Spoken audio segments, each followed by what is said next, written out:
تو آج اسی سلسلہ میں ہم پہنچے ہیں شمس پورہ، ایک گاؤں ہے ضلع قصور میں، وہاں جہاں کہ آج سے تقریباً 1 سال پہلے پچھلے رمضان میں ایک واقعہ رونما ہوا تھا، جس میں بابا جی نے اپنی کرامت لوگوں کو دکھائی تھی۔ بہت سے ایسے لوگ تھے جو کہ بابا جی کو نہیں مانتے تھے، اندر سے وہ جو ہے نا بابا جی کے ساتھ بڑی مخالفت رکھتے تھے اور ان کی جو کرامات ہیں ان کو نہیں مانتے تھے، لیکن اللہ تعالیٰ نے ان کو اپنی طاقتوں سے نوازا ہوتا ہے۔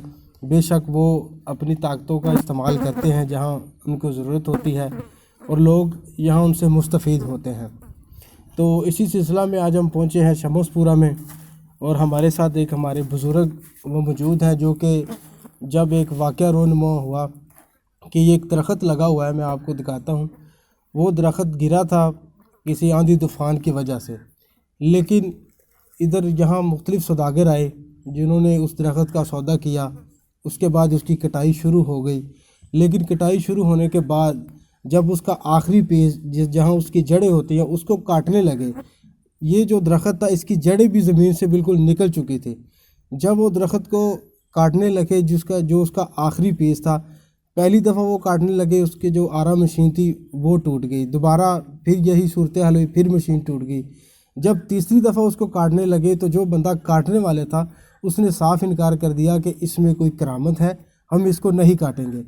تو وہ ایک طوفان آیا، ایک طوفان کی شکل اختیار ہوئی، اور وہ جو درخت تھا وہ اللہ تعالیٰ کے حکم سے اور بابا جی کی کرامات سے وہ درخت دوبارہ اسی جگہ ایسے ہی کھڑا ہو گیا کہ جیسے یہاں سے یہ گرا ہی نہیں، بلکہ اسی قسم کی کوئی کٹائی ہوئی نہیں۔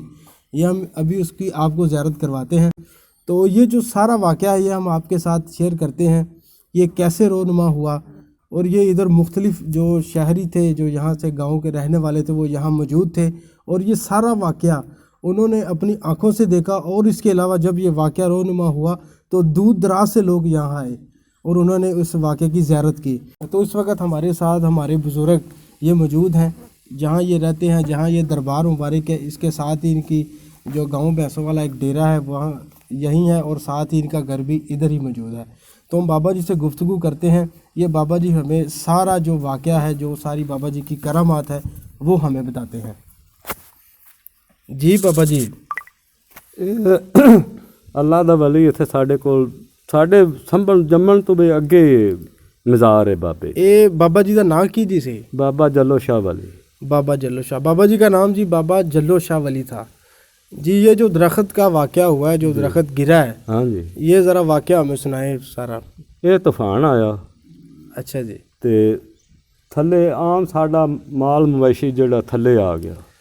اچھا جی۔ مال مویشی تھلے آیا، سانو رات دے کوئی 1 بجے کے 12 بجے دے قریب سانو فون ہو گیا سی، وہ اتنے رہن والا سی۔ اچھا، یہ نا جی 10 بج تے 35 منٹਾਂ سے طوفان آیا سی۔ 10 بج تے 35 منٹ طوفان آیا تے 12 بج تے 54 منٹਾਂ تو اسی پنڈوں آئے۔ ساڈی بھی اتنے ہی رہائش ہے سامنے نال دی۔ اسی آئے تو میں تو محمد عاشق اسی دوویں ساں، تے میں بھی اپنی دا یار بابے دی بہت ڈگی پی ہے۔ ہاں جی۔ انہیں آخیا بھی واقعی اسی آ تے ویکھیا تے میں بھی اتنے دا مامے میرے ایک ڈنگر نے تھلے میرے مامے جی نے۔ اچھا جی۔ اسی انہاں نوں فون کیتا، بھائی آزم نوں کہڑا اتھوں دا چیئرمین ہے، اے اندے چاچا نے، اے انہاں دی اے مال ہے، اچھا میرے ماموں دے بیٹھے نے۔ اسی اندے کول ہی بیٹھے رہے ڈیرے چ۔ جدوں اتھے آئے تے ویکھیا تو بورڈ کہڑی سی ڈگی پی، میں انہوں آخیا بھی ڈنگر نے تھلے دا مامے کے فون کریے۔ اسی انہاں نوں کیتا فون آزم نوں، وہ مذاقی پی گئے، انہیں بھی تسی بارش دی وجہ تو ساڈے کول بیٹھے رہ جے، ہن تسی آندے بھی یہ بارش بھیجے نا۔ اسی آخیا میں بھی نہیں یار وہ ڈگے پئی۔ جدوں آزم مری تو سارے اتھے مامے جی ہری بھی آ گئے پنڈ چ۔ اسی اعلان کروائی تو آدم کہڑا سی آ رہے تے وہ کواڑے لائے تے 16 ڈنگر تھلے آئے سی۔ ਅੱਛਾ ਜੀ। ਅਸੀਂ ਆਖਿਆ ਵੀ ਕਿਹੜੇ ਡੰਗਰ ਫੌਤ ਹੋਏ ਪਏ ਨੇ ਵੀ ਉਹਨਾਂ ਨੂੰ ਛੱਡ ਦਿਓ ਤੇ ਕਿਹੜੇ ਡੰਗਰ ਵੀ ਸਾਹ ਸੂ ਲੈਂਦੇ ਨੇ ਉਹਨਾਂ ਨੂੰ ਕੱਢੀਏ। ਉਹ ਅਸੀਂ ਜੀ ਕੱਢਣ ਲੱਗ ਪਏ ਤੇ ਕਿਹੜੇ ਡੰਗਰ ਨੂੰ ਉੱਤੋਂ ਟਾਹਣ ਕੱਟ ਕੁੱਟ ਤੇ ਕੱਢਦੇ ਸਾਂ, ਮਾਸ਼ਾਅੱਲਾ ਉਹ ਖੜਾ ਹੋ ਜਾਂਦਾ। 16 ਦੇ 16 ਡੰਗਰ ਵੀ ਖੜੇ ਹੋ ਗਏ ਤੇ 4 ਭਾਰੂ ਸਨ ਥੱਲੇ ਭੇਡਾਂ। ਹਾਂਜੀ। ਉਹ ਮਾਸ਼ਾਅੱਲਾ ਭੇਡਾਂ ਸੀ ਕਿਹੜੀਆਂ ਉਹ ਵੀ ਖੜੀਆਂ ਹੋ ਗਈਆਂ, ਕੋਈ ਕਿਸੇ ਨੂੰ ਇਹਨਾਂ ਝਰੀਟ ਵੀ ਨਹੀਂ ਆਈ। ਅੱਛਾ। ਅੱਗੋਂ ਦੂਸਰੇ ਦਿਨ ਅਸੀਂ ਇਹ ਵਪਾਰੀ ਆਉਣ ਲੱਗ ਪਏ ਵੀ ਇਹ ਬੋੜ ਮੀਆਂ ਇਹ ਵੇਚ ਲਵੋ। ਤੇ ਖੂਹ ਵਾਲਿਆਂ ਨੇ ਮਸ਼ਵਰਾ ਕੀਤਾ ਵੀ ਬਾਬੇ ਦੀ ਬੋੜ ਸੀ ਤੇ ਵੇਚ ਤੇ ਬਾਬੇ ਦੇ ਪੈਸੇ ਲਾ ਦੇਣੇ ਆ। ਇੱਥੇ ਆ ਗਏ ਠੀਕ ਮੋੜ ਦੇ ਮੁਹੰਮਦ ਸ਼ਰੀਫ, ਉਹਨਾਂ ਦਾ ਨਾਂ ਹੈ, ਆਰੇ ਵਾਲਾ, ਉਹ ਕਟਰ ਦਾ ਕੰਮ ਕਰਦਾ, ਐਲ ਹਦੀਸ ਹੈ। ਅੱਛਾ ਜੀ। ਉਹਨੇ ਸਾਡੇ ਕੋਲੋਂ ਖਰੀਦ ਲਈ। ਖਰੀਦੀ ਕਿੰਨੇ ਦੀ? 1,60,000 ਰੁਪਏ ਦੀ। ਅੱਛਾ ਜੀ। ਇੱਥੇ ਉਹਨਾਂ ਕਟਾਈ ਸ਼ੁਰੂ ਕਰ ਦਿੱਤੀ। 2 ਟਰਾਲੇ ਉਹਨਾਂ ਕਿਹੜਾ ਸੀ ਇਹਦਾ ਮਲਵਾ ਉਹ ਭਰ ਲਿਆ। ਤਕਰੀਬਨ ਉਹ 10 ਬੰਦੇ ਸਨ। ਕਿੱਲੇ ਆਏ ਨੇ ਮੁੱਢ ਤੇ ਜਦੋਂ ਆਏ ਨੇ ਤੇ ਉਹ ਵੇਖੋ ਅਜੇ ਨਿਸ਼ਾਨ ਲੱਗਾ, ਹਲਾ 4 ਸਵੇਰੇ ਕੱਟਿਆ ਪਿਆ। ਉਹ ਜਨਾਬ ਉਹਨਾਂ ਦਾ ਆਰਾ ਖਰਾਬ ਹੋ ਗਿਆ। ਫਿਰ ਉਹਨਾਂ ਦੂਸਰਾ ਆਰਾ ਲਿਆਂਦਾ, ਉਹ ਵੀ ਖਰਾਬ ਹੋ ਗਿਆ। ਫਿਰ ਉਹਨਾਂ ਤੀਸਰਾ ਆਰਾ ਮੰਗਾ ਲਿਆ। ਅੱਤਾ ਕਿ ਉਹਨਾਂ ਠੀਕ ਮੋੜੋ ਮਿਸਤਰੀ ਮੰਗਾ ਲਿਆ, ਆਰਾ ਬਣਾਉਣ ਵਾਲੋ ਕਟਰ ਕਿਹੜੇ ਹੁੰਦੇ ਨੇ। ਉਹਨੇ ਇੱਥੇ ਬਣਾਇਆ, ਫਿਰ ਕਟਰ ਲਾਇਆ, ਫਿਰ ਖਰਾਬ ਹੋ ਗਿਆ। ਅੱਛਾ ਜੀ। ਉਹਨੇ ਆ ਬਈ ਇਹਦੇ 'ਚ ਨਾ ਕੋਈ ਵਲੀ ਦੀ ਕਰਾਮਤ ਹੈ ਜਾਂ ਇਹਦੇ 'ਚ ਕੋਈ ਆਵਾਜ਼ ਚੀਜ਼ ਰਹਿੰਦੀ ਕਿਹੜਾ ਹੈ ਬਈ ਮੈਂ ਇਹਦੇ ਨੇੜੇ ਨਹੀਂ ਜਾਂਦਾ। ਇਹ ਬਜ਼ੁਰਗ ਸਾਡੇ ਵਜ਼ੂ ਪੇ ਕਰਦੇ ਸਨ ਉਹਦੀ ਤੇ ਜੇ ਨਿਜ਼ਾਮੇ ਕੁਦਰਤ ਨਾਲ ਇੱਕੇ ਵਾਰੀ ਇਹ ਚੁਮਿਆਂ ਦਾ ਘੱਟਾ ਹੀ ਗਰਦੋ ਗਬਾਰ ਹੋ ਗਈ ਹੈ। ਮਾਸ਼ਾਅੱਲਾ ਆਪਦੀ ਜਗ੍ਹਾ ਦੇ ਵਿੱਚ ਉੱਥੇ ਖੜੇ ਹੋ ਗਏ। ਜਦੋਂ ਖੜੇ ਹੋ ਗਏ ਉਹ ਕਿਹੜਾ ਸੀ ਮੁਹੰਮਦ ਸ਼ਰੀਫ ਇੱਥੇ ਕੋਲ ਮੌਕੇ ਤੇ ਬੈਠਾ, ਮਾਸ਼ਾਅੱਲਾ ਐਡੀ ਐਡੀ ਉਹਨੇ ਸੁਨਤੇ ਰਸੂਲ ਰੱਖੀ। ਉਹਨੇ ਆ ਬਈ ਇਹਦੇ ਤੋਂ ਪਿਛਾਂ ਹੋ ਜਾਓ, ਇਹਦੇ ਵਿੱਚ ਤਾਂ ਜਿੰਨ ਨੇ। ਅੱਛਾ ਬਈ ਇਹਦੇ ਵਿੱਚ ਨਾ ਜਿੰਨ ਨੇ ਵੀ ਇਹਦੇ ਜਿੰਨ ਰਹਿੰਦਾ। ਅਸੀਂ ਆਖਿਆ ਵੀ ਇਹਦੇ ਕੋਈ ਜਿੰਨ ਨਹੀਂ ਹੈਗਾ, ਇਹ ਨਾ ਵਲੀ ਦੀ ਕਰਾਮਤ ਹੈ ਤੇ ਇਹ ਵਲੀ ਦੇ ਸਦਕੇ ਤੇ ਅਸੀਂ ਉਹਨੇ ਤੁਹਾਨੂੰ ਨਹੀਂ ਦੇਣਾ। ਉਹਨੇ ਆ ਬਈ ਅਸੀਂ ਇਹਦੇ ਨੇੜੇ ਵੀ ਨਹੀਂ ਜਾਣਾ। ਸਾਨੂੰ ਉਹਨੇ ਵੀ ਇਹਦੇ ਪੈਸੇ ਬਈ ਅਸੀਂ ਆਖਿਆ ਦੱਸ ਵੀ ਕਿੰਨੇ ਤੂੰ ਲੈਣੇ ਨੇ। 1,60,000 ਵਿੱਚੋਂ 30,000 ਰੁਪਇਆ ਉਹਨੇ ਛਡਵਾ ਲਿਆ। ਅਸੀਂ ਉਹਨੂੰ ਛੱਡ ਦਿੱਤਾ, ਬਾਕੀ ਉਹ ਸਾਨੂੰ ਪੈਸੇ ਦੇ ਗਿਆ। ਅਸੀਂ ਉਹ ਆ ਬਾਬੇ ਦਾ ਗੁੰਬਦ ਗੰਬਦ ਬਣਾ ਦਿੱਤਾ ਤੇ ਮਾਸ਼ਾਅੱਲਾ ਇਹ ਵਲੀ ਨੇ ਕਿਹੜੇ ਬੜੀ ਦੇਰ ਦੇ ਅੱਜ ਤੋਂ ਪਹਿਲੇ 20 ਸਾਲ ਹੋ ਗਏ ਨੇ ਇੱਥੋਂ ਪੈਸੇ ਲੱਭੇ ਸੀ। ਚਾਂਦੀ ਦੇ ਰੁਪਈਏ ਲੱਭੇ ਸੀ। ਚਾਂਦੀ ਦੇ ਰੁਪਈਆਂ ਦੇ ਵਿੱਚ ਇੱਕ ਸੋਨੇ ਦੀ ਤਾਰ ਸੀ ਰੱਤੀ ਦੀ। ਉਹ ਅਜੇ ਸਾਡੇ ਕੋਲ ਸਿੱਕੇ ਮੌਜੂਦ ਵੀ ਹੈਗੇ ਨੇ।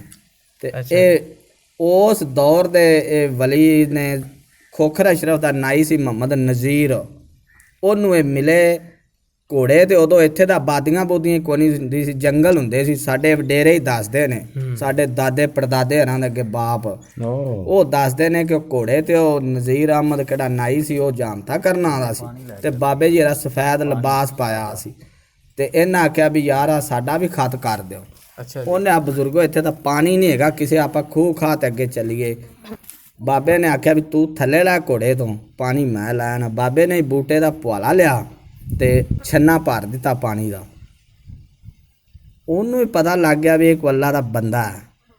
ਉਹਨੇ ਬਾਬਾ ਜੀ ਤੁਸੀਂ ਰਹਿੰਦੇ ਕਿੱਥੇ ਜੇ? ਮੈਨੂੰ ਤਾਂ ਪਹਿਲੀ ਵਾਰ ਮਿਲੇ ਜੇ। ਬਾਬੇ ਜੀ ਹਰਾਂ ਕਿਹਾ ਕਿ ਮੈਂ ਆ ਇੱਥੇ ਮੇਰਾ ਮਕਾਮ ਹੈ, ਤੂੰ ਆ ਮੈਂ ਤੈਨੂੰ ਵਿਖਾਣਾ। ਇਹ ਉਦੋਂ ਫਿਰ ਇੱਥੇ ਨਾ ਝਾੜੀਆਂ ਸਨ, ਵਣ ਸੀ, ਵਣ ਦੇ ਥੱਲੇ ਉਹਨੇ ਨਿਸ਼ਾਨ ਸੋਟੇ ਦਾ ਲਾਜ ਤਾ ਵੀ ਇੱਥੇ ਮੇਰਾ ਮਕਾਮ ਹੈ। ਇਹ ਉਦੋਂ ਦੀ ਕਬਰ ਉਸ ਕਿਹੜਾ ਨਾਈ ਸੀ ਨਾ ਉਹਦੇ ਕਹਿਣੇ ਤੇ ਫਿਰ ਇਹ ਕਬਰ ਬਣਾ ਦਿੱਤੀ। ਫਿਰ ਇਹ ਵਲੀ ਦੀ ਕਰਾਮਤ ਇਹਨੇ ਬਹੁਤ ਹੀ ਇੱਕਰੀ ਚੋਰ ਇੱਥੇ ਆਏ, ਚੋਰਾਂ ਨੇ ਬਲਦ ਛੱਡ ਲੈ 3।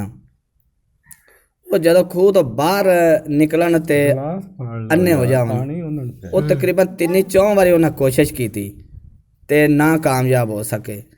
ਫਿਰ ਉਹ ਬਲਦ ਛੱਡ ਗਿਆ। ਸੁਬਹ ਆਏ ਸਾਡੇ ਦਾਦਾ ਜੀ ਹਰੀ, ਉਹ ਦੱਸਦੇ ਨੇ ਕਿ ਅਸੀਂ ਆਏ ਸਾਡੇ 3 ਬਲਦ ਖੁੱਲੇ ਸੀ।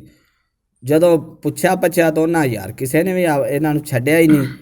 ਉਹ 3-4 ਸਾਲਾਂ ਬਾਅਦ ਚੋਰ ਲੰਘਿਆ ਤਾਂ ਉਹਨੇ ਯਾਰ ਇੱਕ ਵਾਰੀ ਅਸੀਂ ਇੱਥੇ ਉਹਨਾਂ ਕੋਈ ਬਜ਼ੁਰਗ ਰਹਿੰਦਾ, ਅਸੀਂ ਬਲਦ ਛੱਡੇ ਸੀ ਤੇ ਅਸੀਂ ਜੇ ਖੂਹ ਤੋਂ ਬਾਹਰ ਨਿਕਲਦੇ ਸਾਂ ਤੇ ਅੰਨੇ ਹੋ ਜਾਂਦੇ ਸਾਂ।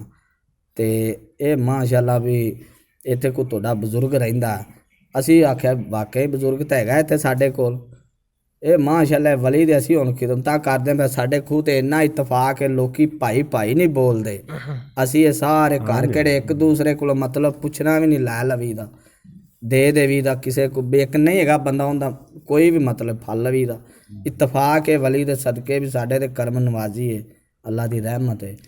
ਨਹੀਂ ਤੇ ਜਦੋਂ ਦਰਖਤ ਡਿੱਗਿਆ ਸੀ ਪਹਿਲੇ ਹਾਂਜੀ। ਇਹਦੇ ਥੱਲੇ ਜਿਹੜੇ ਜਾਨਵਰ ਆਏ ਸੀ ਕੋਈ ਉਹਨਾਂ ਦਾ ਜਾਨੀ ਨੁਕਸਾਨ ਹੋਇਆ ਸੀ? ਕੋਈ ਐਂ ਨਾ ਉੱਤੇ ਝਰੀੜ ਵੀ ਨਹੀਂ ਆਈ, ਵੀ ਇੱਕ ਹੁੰਦਾ ਨਾ ਕੋਈ ਚਮੜੀ ਪੱਟੀ ਜਾਵੇ, ਨਹੀਂ ਤੇ ਐਂ ਲੱਗਦਾ ਸੀ ਕੋਈ ਤਾਂ ਜਾਨਵਰ ਇਸ ਤਰ੍ਹਾਂ ਲੱਗਦੇ ਫੌਤ ਹੋਏ ਪੈਣ। ਲੇਕਿਨ ਅਸੀਂ ਉਹਨਾਂ ਨੂੰ ਛੱਡ ਦਿੱਤਾ ਤੇ ਦੂਸਰਿਆਂ ਨੂੰ ਕੱਢਣਾ ਸ਼ੁਰੂ ਕਰ ਦਿੱਤਾ ਜਿਹੜੇ ਸਾਹ ਲੈਂਦੇ ਸੀ। ਸਾਰਾ ਪਿੰਡ ਕਿਹੜਾ ਮੌਜੂਦ ਸੀ ਇੱਥੇ, ਰਾਤ ਦੇ 4 ਵਜੇ ਅਸੀਂ ਫਾਰਗ ਹੋਇਆ ਡੰਗਰ ਕੱਢ ਤੇ ਮਾਸ਼ਾਅੱਲਾ ਕਿਸੇ ਨੂੰ ਝਰੀੜ ਨਹੀਂ, ਬਾਤ ਜਿਵੇਂ ਜਿਵੇਂ ਦੂਸਰਿਆਂ ਤੇ ਲੱਗਿਆ ਮਾਸ਼ਾਅੱਲਾ ਆਪੇ ਹੀ ਉੱਠਦੇ ਆ। ਕੋਈ ਕਿਸੇ ਕਿਸਮ ਦਾ ਵੀ ਇਹ ਜਾਨੀ ਇੱਕ ਨੁਕਸਾਨ ਹੈ ਉੱਥੇ ਝਰੀੜ ਵੀ ਨਹੀਂ। ਇਹ ਫਿਰ ਕੰਧ ਦੁਬਾਰਾ ਕੀਤੀ ਹੈ ਵੀ ਟਹਿ ਗਈ ਸੀ। ਇਹ ਖੁਰਲੀ ਤੇ ਡੰਗਰ ਸਨ ਉੱਥੇ ਥੱਲੇ ਸਨ, ਇਹ ਛੋਟੇ ਕੱਟੇ ਕਿਹੜੇ ਨੇ ਇਹ ਉੱਥੇ ਥੱਲੇ सन। इंटरव्यू से पहले बाबा जी जो हमारे साथ बुजुर्ग बैठे हैं ये एक मिस्त्री के बारे में बता रहे थे कि जो काम करता था लेकिन उसकी जो नीयत थी वो ख़राब थी, वो काम इधर करना नहीं चाहता था। वो एक वाक़या था पूरा, वो हमें बाबा जी अपनी ज़ुबानी बताते हैं। आइए हम बाबा जी से वो वाक़या सुनते हैं। जी बाबा जी मिस्त्री वाली गाल सुनाओ। ਉਹ ਮਿਸਤਰੀ ਇੱਥੇ ਜਿਸ ਟਾਈਮ ਆ ਕੇ ਲੱਗੇ ਨਾ ਤਾਂ ਆਪਸ ਵਿੱਚ 5-4 ਮਿਸਤਰੀ ਇਕੱਠੇ ਸਨ। ਉਹ ਲੜ ਪਏ, ਉਹ ਵਿੱਚ ਆ ਮਜ਼ਾਰ ਦੇ ਜਿਹੜੇ ਨਾ ਉਹਦੇ ਗੁੰਬਦ ਨਹੀਂ ਬਣਿਆ, ਅਸੀਂ ਬੀਮ ਹੀ ਪਾਇਆ ਸੀ, ਤੂੰ ਉਹ ਛੱਡ ਕੇ ਤੇ ਟੁਰ ਗਿਆ ਸੀ। ਇੱਥੇ ਫਿਰ ਵੇਂਦੇ ਰਹੀਏ ਵੀ ਮਿਸਤਰੀ ਕਿੱਧਰੋਂ ਆਉਂਦਾ। ਮਿਸਤਰੀ ਜਦ ਚੂਣੀਆਂ ਵਿੱਚ ਲੱਗ ਪਿਆ, ਚੂਣੀਆਂ 'ਚ ਲੱਗਿਆ ਤੇ ਰਾਤ ਉਹ ਆਂਦਾ ਵੀ ਮੈਂ ਸੁੱਤਾ ਪਿਆ, ਮੱਛਰਦਾਨੀ ਲਾ ਤੇ ਉੱਤੇ ਸਾਂਪ ਜਿਹੜਾ ਸੱਪ 2 ਮਣੇ ਪਲਮ ਪਿਆ। ਮਸੇ ਦੀ ਜਾਨ ਛੱਡਾਈ, ਦਰੂਦ ਸ਼ਰੀਫ ਪੜ੍ਹਿਆ, ਉਹ ਸੱਪ ਗਾਇਬ ਹੋ ਗਿਆ। ਦੂਜੀ ਰਾਤ ਮੈਂ ਫਿਰ ਦੂਜਾ ਮੇਰੀ ਮੰਜੀ ਉੱਤੇ ਤੇ ਮੈਂ ਥੱਲੇ। ਉਹ ਵਲੀ ਨੇ ਆਹ ਵੀ ਅਜੇ ਤੂੰ ਕੱਲ ਰਾਤ ਵੀ ਤੈਨੂੰ ਟੱਕਰਿਆ। ਮੈਂ ਫਿਰ ਸੁਬਾਹ ਇੱਥੇ ਜੁਮੇਰਾਤ ਸੀ, ਉਹਨੇ ਆਹ ਵੀ ਸੁਬਾਹ ਜਾ ਤੇ ਉੱਥੇ ਮੇਰੀ ਚਰਾਗੀ ਵੀ ਕਰਨੀ ਤੇ ਉੱਥੇ ਉਹ ਕੰਮ ਕਰਨਾ ਹੈ, ਮੇਰਾ ਕੰਮ ਵਿੱਚ ਛੱਡ ਆਇਆ। ਉਹਨੇ ਆਪ ਖੁਦ ਆ ਕੇ ਸਾਨੂੰ ਇੱਥੇ ਆਖਿਆ ਵੀ ਕਿਉਂ ਵੀ ਮੈਂ ਕੰਮ ਕਰਨਾ, ਮੈਨੂੰ ਕੁਛ ਹੈ ਦਿੰਦੇ ਨਹੀਂ ਦਿੰਦੇ। ਮੈਂ ਤਾਂ ਵਲੀ ਹੈ ਜਿਹੜਾ ਉਹ ਸੌਣ ਨਹੀਂ ਪਿਆ ਦਿੰਦਾ, ਕੰਮ ਨਹੀਂ ਪਿਆ। ਅਸੀਂ ਮੁੜ ਉਹਨੂੰ ਆਖਿਆ ਮੀਆਂ ਆ ਤੇਰੀ ਅਸੀਂ ਮਜ਼ਦੂਰੀ ਨਹੀਂ ਰੱਖਦੇ। बिल्कुल जी, अल्लाह पाक ने अपने जो वली हैं उनको बहुत सी करामात से नवाजा है, बहुत सी ताकतों के साथ नवाजा है। इसी तरह हम आपके साथ जो बुज़ुर्गों की करामात है मुख्तलिफ़ दरबारों पे जा के उनकी हिस्ट्री जो शेयर करते रहेंगे, इंशाल्लाह ये सिलसिला जारी रहेगा। इसी के साथ अपने मेज़बान अरशद बाबू को बाबा जी जल्लोश पीर शाह साहब के मज़ार से दीजिए इजाज़त। इंशाल्लाह मिलते हैं किसी नेक्स्ट वीडियो में, तब तक के लिए अल्लाह हाफ़िज़।